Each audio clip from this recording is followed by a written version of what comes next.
Novus Ordo, or the ordinary form. It begins in Rome, where the Church's worship took root around the tombs of Peter and Paul. Here, the ordinary form, or Novus Ordo, was born from the reforms of the Second Vatican Council, 1962 to 1965. It was not a new Mass, but a renewed breath, calling the faithful to understand, to respond, and to participate fully. It opened the doors of Latin into living languages, so every tribe and tongue could hear, "The Lord be with you." It simplified gestures but deepened meaning. The same sacrifice, the same Christ, now proclaimed with words the world could understand. This is the Mass of today, alive, accessible, and universal, where Scripture echoes clearly, where laity lift their voices, and where heaven still bends to meet earth on every altar. The ordinary form reminds us that faith isn't stuck in the past. It's a living flame that moves with the Church through time. Tridentan Mass, or the extraordinary form. But before it came the extraordinary form, the Tridentan Mass, shaped after the Council of Trent in 1570. Here, Latin whispers through vaulted churches, incense curls like visible prayer, and silence reigns like royalty. It's not performance, it's adoration. Every genuflection, every bell, every pause has meaning. The priest faces the altar,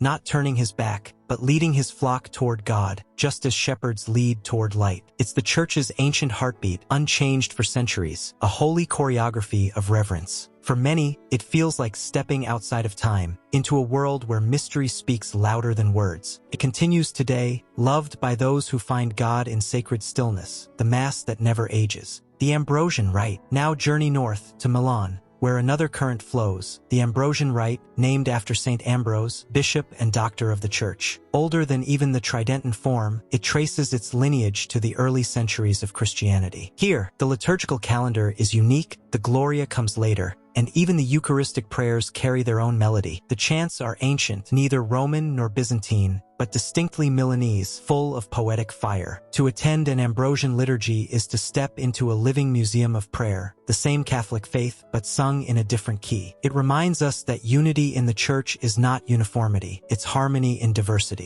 The Mozarabic Rite. Cross into Spain, where faith refused to die under the shadow of conquest, the Mozarabic Rite. Its name comes from Mozarab, meaning Arabiized Christian. During centuries of Islamic rule, Spanish Christians preserved their worship quietly, stubbornly, like flame under glass. Their chants echo in haunting tones. Their prayers bloom with poetic structure, and the Eucharistic celebration feels like an act of survival. Every word speaks courage, that even when kingdoms fall, faith remains. Still celebrated today in Toledo and a few Spanish chapels, the Mozarabic Rite is a relic of resistance, proof that Christ's presence outlives every empire. In every form, one mystery endures, Christ made present on the altar. No matter the language, rhythm, or tone, it is always the same miracle. Heaven touching earth, time kneeling before eternity.